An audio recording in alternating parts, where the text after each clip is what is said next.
Hey everybody. Oh, sorry, just a little nervous.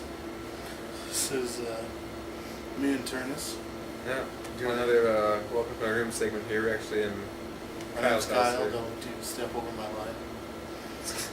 Sorry about that, Jesus. Today we're going to be reviewing the infamous Batman and Robin. Shit, air conditioning. Oh yeah.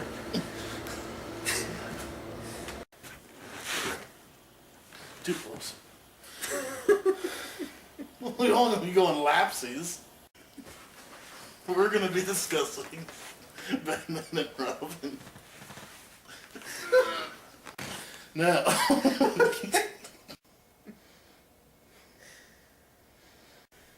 Hello everybody. hi. That was a bad start. So welcome to Kyle's. Welcome to Kyle's living room. I think it's a living room Living room? Okay. /den. Slash den. Welcome to Kyle's den. Hi, I'm Kyle. It's Kyle. We're hanging out. We're gonna try and review.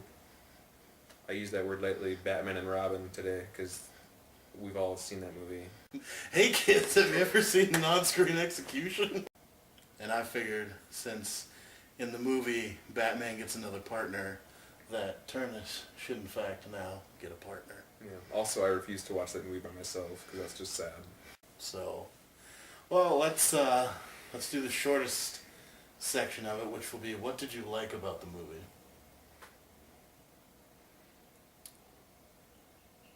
Well,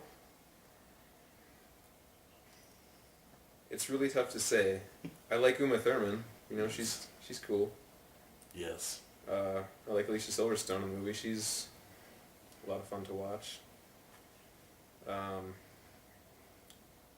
would imagine, at least if I was younger, you know, I would have liked the sets because they're really bright. There's a lot going on at all times. I like the idea that it's a Batman movie because Batman's awesome, but you know. So, attractive women, pretty lights. What was your third one? It's a Batman movie. The idea that it's a Batman movie. I think you just validated the fact that you have a penis. Okay, that's good. I'm down I for like that. women, shiny objects, and the idea of Batman. Huzzah. How about you? What did you like about the movie? Probably the same three things. Okay, well, that's good. Coolio. Coolio, always a plus. He's always a plus when he shows up in anything. Alright, what didn't you like? Oh my god. I don't even know where to begin on that. What didn't I like? The story was weak. Didn't you kind of feel like it was a whole retread of the last one? Yeah. Like outside of the thing with Alfred, it was basically the third one. Yeah, it is. It's basically Batman Forever on crack. And like a bad trip though. No, it's not trap because it's more kiddie. It's like pixie sticks. Like there's a kid snorting pixie sticks Okay. somewhere, and that was his idea. Well, I've snorted pixie sticks, so I can totally see that. Yeah, yeah. And I snorted crack, so I know that's why it's not. There we go. Teamwork, you guys. Like Batman and Robin. Apparently, we went to see this back in the day. I don't remember, but apparently Ternes remembers us going to see it. Of course, I don't remember a lot, but I do remember. I remember seeing the movie once or twice, and then I remember with all the other Batmans, I kind of wanted to see him more when I was younger. But this one, I never had an urge to, and I guess that's because, like you said, I mean, we'd seen the movie before with Batman Forever, and then it was pretty, but there was nothing to it. I mean, Yeah. I know you know this, but I don't know if everybody out there knows, the Batman the Animated Series sort of like reinvented Mr. Freeze. They took this sort of cheesy subpar villain and made him into this like cold-blooded scientist who's just determined to save his wife. And this movie kind of tries to do that, and they just put Arnold Schwarzenegger in it and gave him all these puns and just...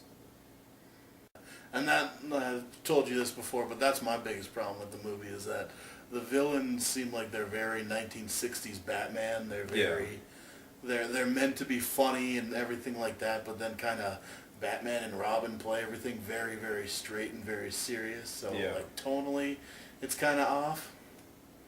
I think that was what Shumacher was trying to do with Forever and Batman and Robin, was he's trying to kind of make like a throwback to the 1960s TV show, but update it for modern times. Oh, it was a goof. I mean, Yeah, you can't take it was a goof, but it was it also seriously. it was also great on so many levels. Like it was so stupid, but at that time, that's what Batman was like in the comics. Well, that's kind of how I feel like the movies have kind of evolved. All superhero movies, and the fact that it was kind of basically there was a bad guy and he was a psycho, and then everything else was kind of seasoning. Like in this one, Mr. Freeze, he's a psycho. He happens to be a scientist. And really, it's the exact same thing with Poison Ivy as well. Mm-hmm. Her leaps of logic are hard to follow too. Yeah. She hates her boss, and then Wayne turns her down for funding, and then she's like, "That's it. I've had it with Mondays. Everybody's gonna die."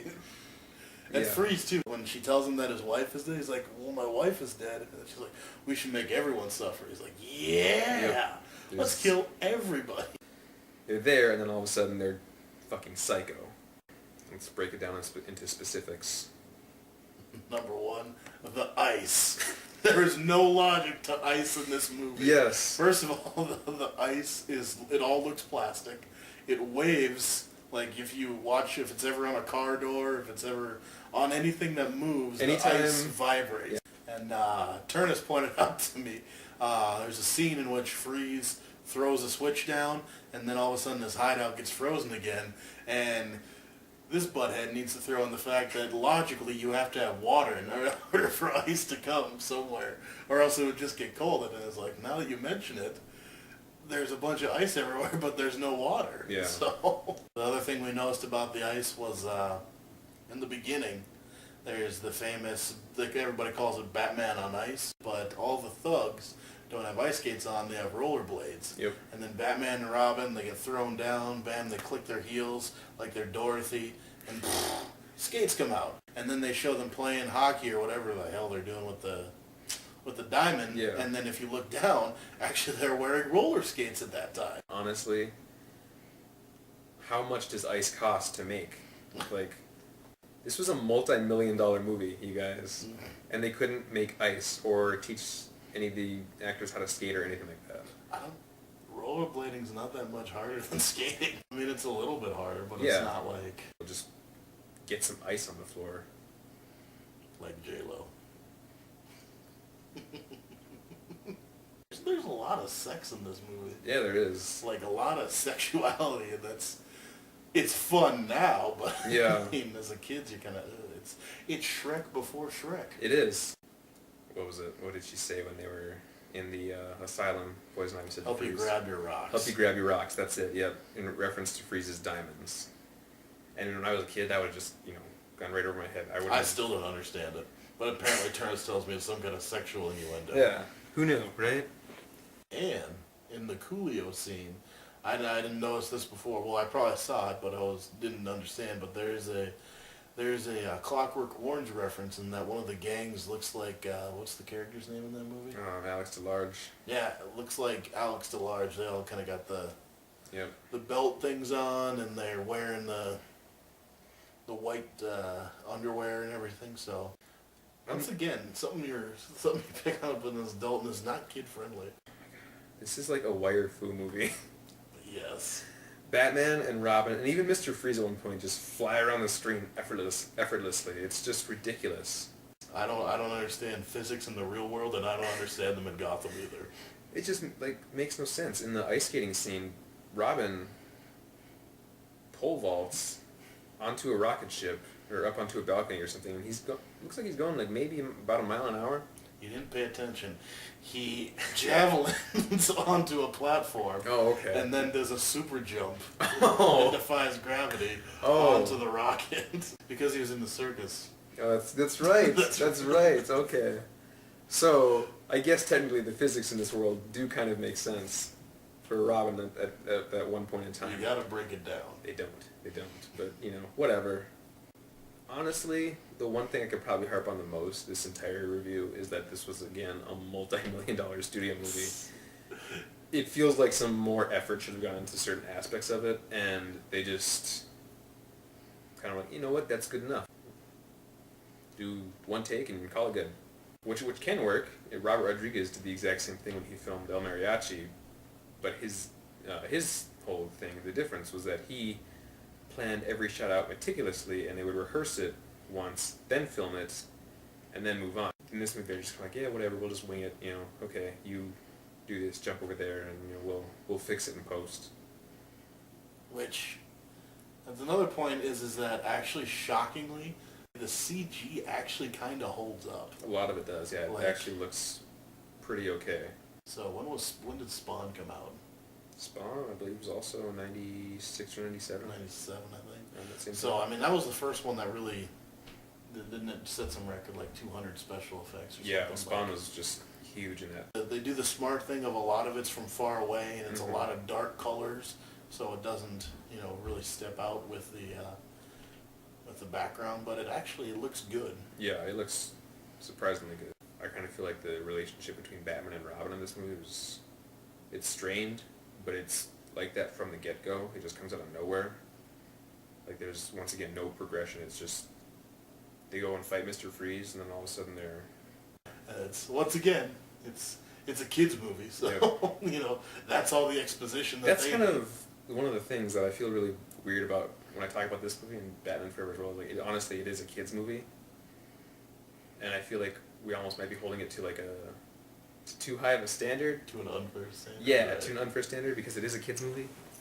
But, it's a question of, like, at what point do you have to just kind of dismiss the whole movie, I guess, is what I'm trying to say. Right. You forget about it. I mean, the second after you Yeah. watch it, well, like I said, as a kid, I never wanted to rewatch it because I forgot about it. There's nothing... Yeah. There's no scene in it that I was like, oh, that's super cool. I was just telling Kyle earlier, too, like, I like to watch Batman and Robin at least once a year, because I think it's important to remember where we come from. Like, people like to give Christopher Nolan's trilogy crap because they think it was an unfair representation of, Batman and his universe, and honestly, his movies did have some problems, but let's remember Batman and Robin, like, I'm not saying there's no middle ground, but honestly, like, right now it's one or the other, so let's just be happy with what we have, I guess. I think that's your difference between dorks and uber dorks. Is dorks are happy with Christopher Nolan's Batman, and the uber dorks are, no, he's terrible.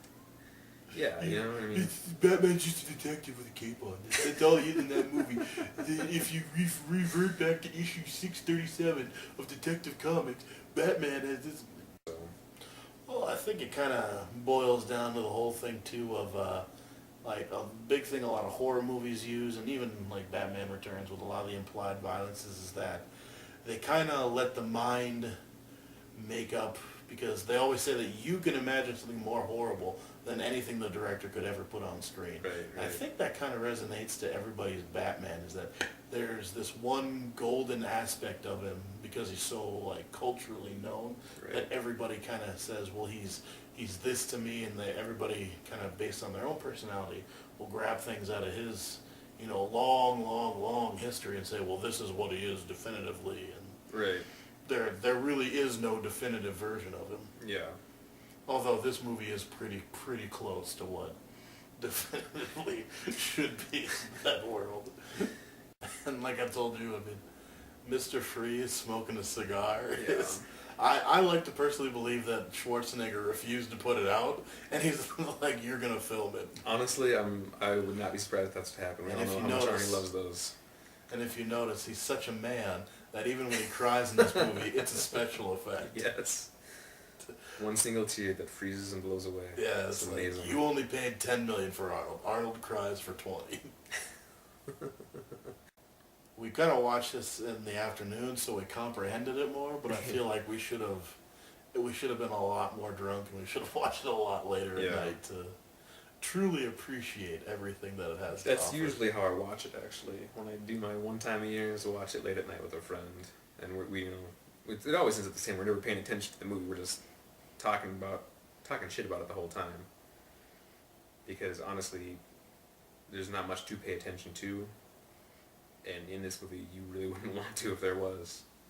It's awful.